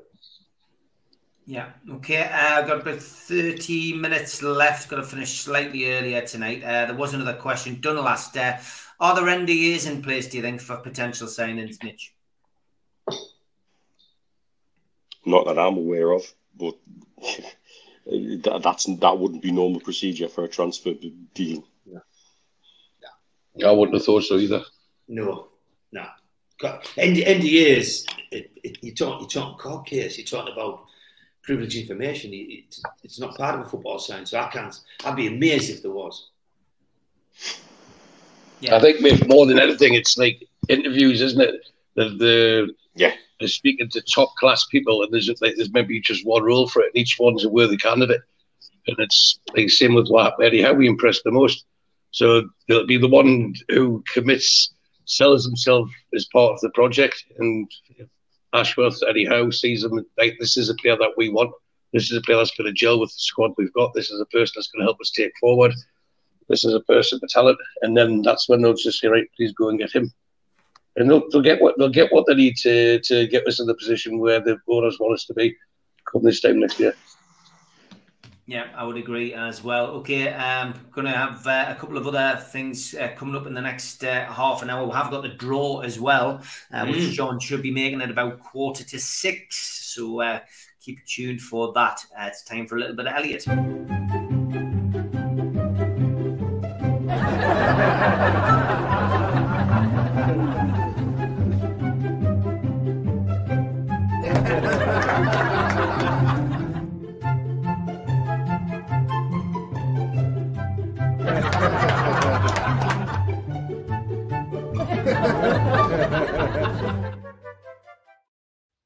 Elliot likes to give us a laugh this week. He entered a fancy dress competition as a painter and decorator. He was the overall winner. Well, talking about cheesy, eh? Very good, very good. I do want to bring this up, lads. Somebody sent us this as a potential talking point. It was a tweet that I got sent. He says, Stuart, he says, definitely worth a debate tomorrow night. Every Premier League ball produced by Nike in history. Which is your favourite? So, I might struggle a little bit with the eyes, guys, on this one. It's the best I could get it. But, I mean, footballs, I think my favourite was always the Minerva ball going back before the Premier League. I loved that old football. But I used to like a Nike. Was it a Prima Delta? I think it was, or a Mitre Delta. Mitre Delta, yeah. That was it, Mitre Delta. I like the Mitre Deltas. I like them. But did you have a particular favourite, lads? Is there any ball that you used to like watching? Newcastle? Adidas. I was going to say my favourite Nike ball, Adidas Tango. The World Cup one. Mitre Multiplex. Yeah. Yeah. Okay. Well, that's great. Let us know your favourites in the chat. Interesting debate. I mean, never really thought of it, but they do change the ball, like more or less, more or less every other season. So it's always interesting to see. Don't forget, you can bid on the Food Bank T-shirt. I do believe we have just had one of those bids from George. I'm just going to double check. Yes, George has donated £300 for the T-shirt. Well done. So that is another £300 in the food bank pot for that. And at the moment, the bids, I'm just going to check the bids as well. So you've got about 15 minutes. George has made it 300. Vince Smith, again, is second with 150 quid. So, yeah, keep bidding. You've got another 15 minutes if you want to try and beat £300 for George. And it is George's birthday tomorrow. So happy birthday to you, George. I hope you have a great, great day. Okay, we've been kind on Steve Hasty this week because he's not here, but he has two lookalikes. Problem with the music again on the lookalike, but we'll get there. Don't worry about it. Give us 2 seconds. Can you whistle it? Can you whistle it?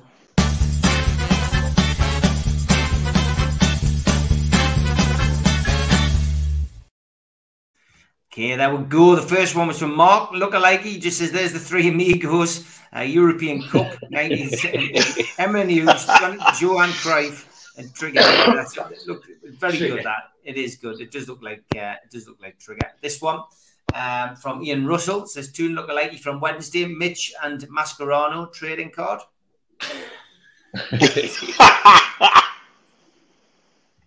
That's quite scary. It is. This one, we've had this before, critical thinking. My missus pointed this during the show. So here goes. What do you think, Phil? Sorry, Steve, he says. Thank you, critical thinking. Yeah, definitely. I had a few Phil Collins ones. Critical thinking. So this one, Newcastle fullback by day, BBC correspondent by night. Who's that? I tried working it out. I thought you might be able to. Is it Warren Barton? Beresford, maybe Matt Doggett. I don't know, but he didn't put the name. So yeah, you might have to come back to us on that one. This one from Nicky Waff on Facebook. This cat looks like Ron Perlman more than Ron. Yeah, Matt Target, maybe. Yeah, Ron Perlman and the cat. Very, very spooky. The eyes. Very spooky. This one from Terry, our good mate Joe, and Kinky John Fowler. all the people in the chat are saying that fullback was supposed to be Matt Target. Okay. Just said that. Okay, it would make more sense. Lee, thank you for this one. Martin O'Neill and Sergey from the Compare the Meerkat advert. Very good. Totally, there's some good ones. Drum roll now for Albert, who went all some good ones. Exorcist on us. There's me dressed obviously as the young girl in the bed. Then Steve Hasty.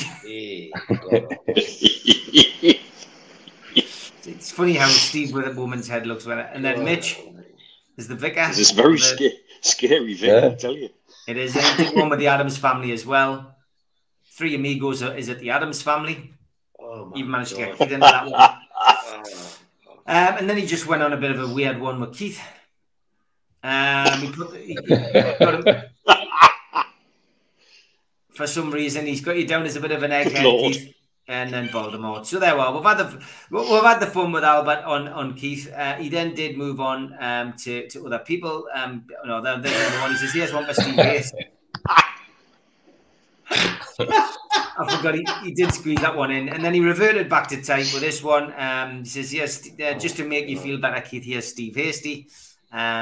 And then somebody says, "You need to stop picking on Steve Hasty." And he says, "Well, I will tell him. Just tell him to get his hair cut." So, anyway, Albert just in a world of his own. And this one with Mitch. That was brilliant. That one. Will I get up and check Twitter, or is there something better I could be doing? That was very good. Yeah, Benny Hill and Mitch. Okay, back into the lookalikes, the realms of proper lookalikes. After this one, and he's got Mitch in again. Okay, here we go. Wayne Bennett says Steve Wraith and Richard Fairbrass. There's Richard. Yeah. There's me. Which the arm position, Steve. It's very good. That's what it is, definitely. And then we've got Tom, Pierre, Luigi, Kalina, and the Scream. And Manuel Pellegrini's top of the house. Yeah, very good. Thank you, Tom, for that one. And then this one, a palm tree and David Louise. Are you seeing it? It's got its mouth open. Excellent. Cheers, Tom. 3 good ones again there, mate. Wayne Bennett says Jack Grealish and Kieran Knightley. Hey, my God. She could probably play better after what I've seen with England. This one from Sam. Stu Penman will do anything for a TV appearance. You knew you were coming on. Wayne Bennett, this one, Ian Mearns and Alex Ferguson. That's a waxer, that, like. It's really good. And this one, Sutty says, two lookalike Keith Patterson and Les Dennis. Before Keith took on Masters in the Premier League, he hosted Family Fortunes. I wish I'd had him under Holden. Don't show that too loud, Keith. Stu Penman and Tim Healy. Poor Tim. Poor Tim. And this one, John Beresford and Mickey Hutton from Hangar 17. Hey, my God. And the winner this week, I thought this was brilliant. From Zach Aisbert, two lookalike Billy Whitehurst and the actor Ralph Ineson. Very good. Yeah, I see that, like. Separated at birth. Brilliant. Different haircuts, like. Different haircuts, but very good. Keep them coming in. Send the lookalikes to us. And the good news is I've got an abundance of Steve Hasty ones for next week when he makes his return.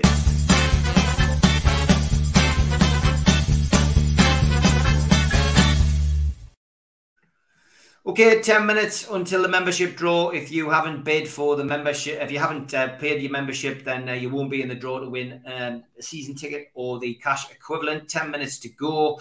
Lots of chat about footballs. Mitre Delta off the backside on a cold day at school, says Chris. Tom says the Mitre Delta was the must-have football in the late 80s and early 90s. Mitre make a good football as well, says Chris. And Alan, he says, one good thing that came out on a positive note is the new Chelsea owner said it is now the big 7 and not 6 with Newcastle joining the party. Would you agree, Mitch, to that one? There's got to be a little shift in recognition that we are here and we're not going anywhere. Chelsea's new owner's got to make new friends. Chelsea can't be run the way Chelsea's been run for the last 10 years because they now don't have somebody who's quite happy to plug a big financial hole. It's got to revert to be run in a more sensible fashion. And so they've got to look for allies everywhere they can. So of course they're going to praise us and bring us into the fold. It makes sense. And yeah, we're not going anywhere. And yeah, we're going to be competing with for signings that they're going to be interested in because they're going to have to be run in a more sensible fashion. So it's a little bend from that little cartel, but I think we'll start to see a few more. What do you think, Stu? Are we the big 7 now? Yeah, I think we are. Well, financially, we're the big one, aren't we? But it's going to take a couple of years to get up there. But to me, that was like an olive branch from the new Chelsea board, because if you see the way Man United have treated us with disdain, you know, the way they messed around with Lingard, to a lesser point, the Dean Henderson thing, you know, they don't want to do business with us. But Chelsea, we've got money, and Chelsea might need to get rid of some of their players, and they want to be seen to say, look, we're open, you know, we've done the same. But to follow on from what Mitch is saying, for the last 10, 20 years, under Abramovich, they've been running at a loss and money's been hidden and moved very cleverly to get around the financial fair play laws. These people who have bought it haven't bought it for a toy or a charitable investment. They've bought it to make money. So they've got a huge playing squad. They'll need to sell some of them to stop, you know, to try and if they're going to compete at the top level still, they need to spend money. The only way they're going to spend money is by making money. And I think you'll see a big exodus from Chelsea through the summer. So maybe they're just thinking, well, we'll butter up these Newcastle people, see if they want any of our players. Look, we're nice. We're not going to mess you around. You know, take a look at these 5 or 6. Tell us if you want any of them, and we're happy to do business with you. We're open for trading. That's the way I read that message. What about you, Keith? What's your thoughts? I think the cartel's had its day, and I think that, you know, there was a big 6, but I think there'll be a 7 now. I think that's why I think that if we get 4 or 5 signings that we expect to get, I think Newcastle will climb through quietly. I think we're all saying, you know, we'd like to get top 8. That's why I think we will do better than that. And I think that what will happen is, I think in time we'll be a top 3, and I think that'll be for quite a while. So where there's a bit, you know, where there's a 7, the people are talking about in the chat, I think it'll become. I think the years it takes Newcastle to grow, I think Liverpool and Man City will still be holding fort. But I honestly think Man City's done Man United now. I think Man United are a lesser force than City, and I think they very much the smallest team in Manchester. City have got so far ahead of Man United now that I think it'd take 10 years to catch them. And I think Liverpool. Liverpool depends on, you know, it depends on a lot of things, like how long Klopp will stay, and, you know, will they keep getting the funding, and will they keep, you know, I mean, when you lose a player like Mane, that can make a huge impact. But then they bring Nunes in, you know, you've got to see them things go. But I can say by Liverpool, Man City, and then Newcastle challenge them. It might be 3 years' time before that comes to be. But I seriously think you'll see people drop out that cartel. I think when Newcastle climb into it, I think Arsenal might slip out of it. I think Tottenham financially, they're $1 billion in debt. You know what I mean? That can't go on forever. It looks good. They've got that INIC money going in now, but you can't keep on doing that. So for me, I think the cartel's a thing of the past. I think Newcastle never get undone, and I don't see PIF walking away until they've smashed it, until they are the team out the lot. And I think Newcastle will climb above the ball. You're on mute, Steve. Yeah, a bit of noise in the background. The question that somebody asked earlier was about Elliot Anderson, Mitch, and whether we should, whether we should give him an opportunity to, to maybe travel up to the pre-season, maybe he's with the team, see what he's like, see if he fits in, and then decide whether we'll put him out on loan. Because ultimately there's a player in there, certainly done well on his trip away, but is he worth maybe having a look at before we do that? Do you think that's what Howe will be thinking about doing? I would have thought so. Be madness not to. Be madness not to get him involved. The only way to find out if he's good enough is get him in amongst better players. Give him his head. Say, right, here's an opportunity for you, kidder. When was the last time we properly did that with a youngster? And other teams seem to not have any fear to do it. So we shouldn't. And, feedback from Bristol Rovers, hearing some of the things about him from last season, it was phenomenal. And so let's see the whites of his eyes. Stick him in and see how he swims.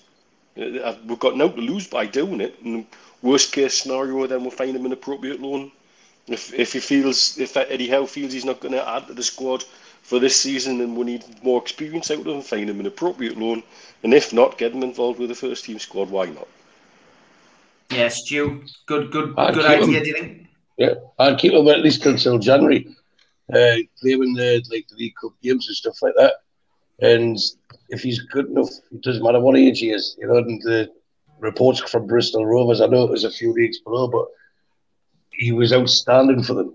And he's got the technical ability, but it just has he got the mental application to mix with better players. And you never know unless you try. So I would be having him on all the pre-season games. I would keep him training with the first team. He's not going to take up a squad number anyway. Keep him training the first team. He's only going to get better. And if he doesn't look like he's going to break through this season, then loan him to a championship club. So just to keep it match fit and come on again, build his strength up. But by all accounts, he's something that we should be looking to cherish and keep a hold of and look after him properly, not just let him drift away like we've done with so many of the youths in the past. This guy's got a special talent. We need to nurture it properly. If you're good enough, you're old enough, says Michael Gilchrist. Yep. He's right, isn't he, Stu? Yeah, that's what I just said there. If he's good enough, he's old enough. And I was having the conversation with my brother about him. I would be playing him for Scotland in the next round of Nation League games, get him blooded, get him capped. Because if not, if he does break through like the Phil Foden type style, why wouldn't England take him? Because he has got dual nationality, so he's been away with the Scotland under 21s again in the last round of fixtures. But to me, they need to be stopped. Put him in the first in the national team. He's not going to. He's in the way they play the game in England. Like I think he'd probably be the best player on the pitch for them. So someone like Elliot Anderson, I don't think he's up there with like the Gascoigne because he's like once in a generation talent, but he's a talent that is raw. And the way Eddie Howe can improve players, why would you send him somewhere else to learn another manager's at a young age? You know what I mean? To learn another manager's ethics and everything else. Get him into the system we talked about on Wednesday with Dan Ashworth. How they're going to have all the teams playing the same way. Keep him with us. Make him the leader of the reserves and keep them in around the match day squad, especially for training. I think when you talk about a player like that, you look at Foden and Man City, they didn't have to send him out. And you've already said if he's good enough, if he's old enough. But you do get players. I remember years ago seeing Neil McDonald come on at like 16-year-old or something. And if these people grow, you can measure a kid's strength in the gym. But there's some people never look at with young Anderson. I mean, Bristol Rovers fans called him Jordi Maradona, and they said he was probably the best player that's ever played in that league. Like, he said he was exceptional. And literally, because of him, that they got promoted. But people don't stop and realise that you just go, oh, banging back out, and let's buy some more foreign players. What happens if you send Elliot down the south, he gets injured? What if he gets a career injury? You know, playing the lower league. Like, because at that level, you've got people say, like would you stop him? Because, you know, there's lesser ways. If you bring him into the club, you look at what Howe's done with Sean Longstaff. He's got him believing, and the games he played at the end of the season, he played brilliantly. And so if he can make people believe like that, with world-class coaching, better training facilities here, that kid wants looking after there. And the very, very earliest, Newcastle should be thinking about sending him out on loan. Should be January, and that's if he flops. But if you play him in League Cup games and play him in some FA Cup games and bring him on, you know, bring him off the bench. If he gets in some match day squads and you bring him off the bench and he comes on 10 minutes to go in a game you're winning 3-0, it's valuable experience. But I think training with the likes of Kamarish and training and seeing what Eddie Howe's doing, these people are bringing him on another league. So we've got to have some belief that we can bring a kid through again. That's what we've got to do. Okay, the time has come to do the draw. Thanks to everybody who's become an NUFC Matters member. We are going to give a little video now, and we will see who has been the lucky winner of a season ticket or the cash equivalent. The winner will have to contact John at qtechshop.co.uk, but you can contact him via John at NUFC Matters. Here we go.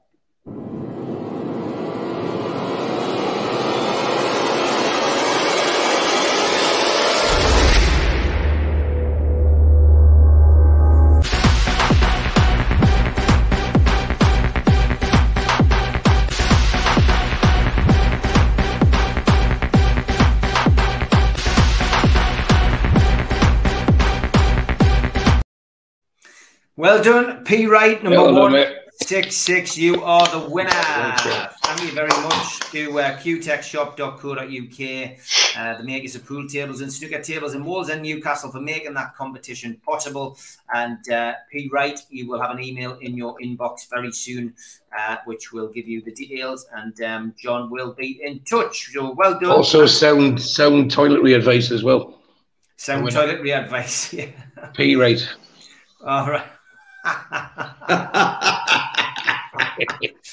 Very good, mate. Very good. Okay, got to give a shout out as always to our sponsors, and it's a big thank you as always to Spider Miner. Worldwide coverage from the lads, the only cryptocurrency miner that can mine 5 different cryptocurrencies at the same time whilst using virtually no energy, and it's VPN protected. Buy yours now at www.miner.spidervpn.org. Thanks to skipsandbins.com, telephone 0800 25 45 25 3, email inquiries at skipsandbins.com, website www.skipsandbins.com. Easy, contract free and pay-as-you-go waste collection. Thanks to L&G Family Funeral Directors, 01913 897245, and a Garden of Healing Dispensary, CBD, hemp and cannabinoid specialists, www.gohd.com.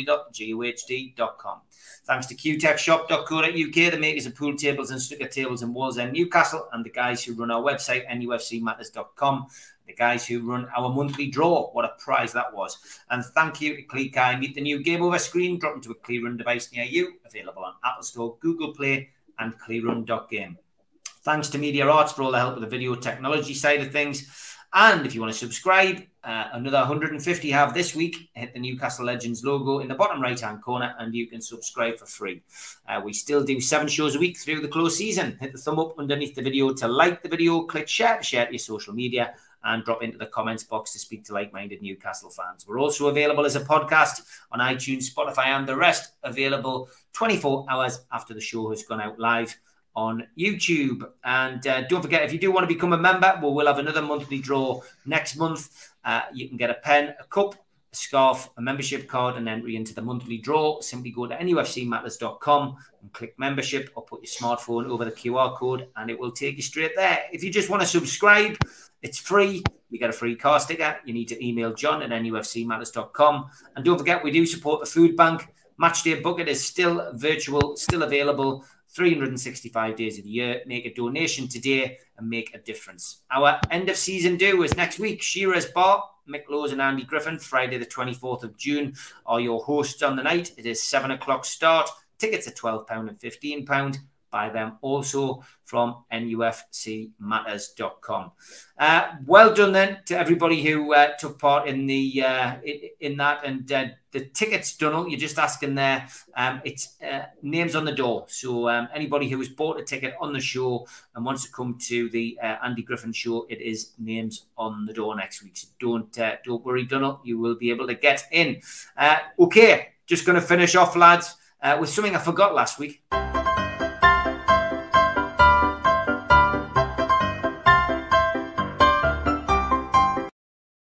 I'm not going to read this one out when you see it. It's for obvious reasons, but it's double-barreled. Mark Smith Inbox on Facebook.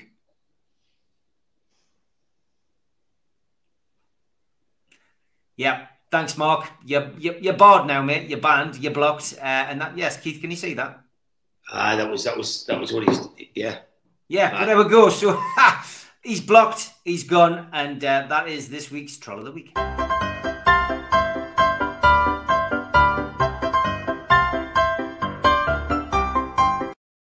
Okay, we're going to finish a little bit early tonight. Great show, lads. Much appreciated. Have a great weekend, says George. Thank you very much for that. Lads, whatever you're doing, have a great weekend. Looking forward to next week. I had a bit of a buzz when speaking to you. I do genuinely think we'll have some incomings to talk about next Friday. But for now, thanks to Mitch, thanks to Keith and Stu. Thank you very much for standing in for Steve Hasty, mate. Happy to help, mate. Cheers. See you later. Take care, everybody. Cheers, Have a good everyone. weekend. Good Friday, everyone. See you, lads.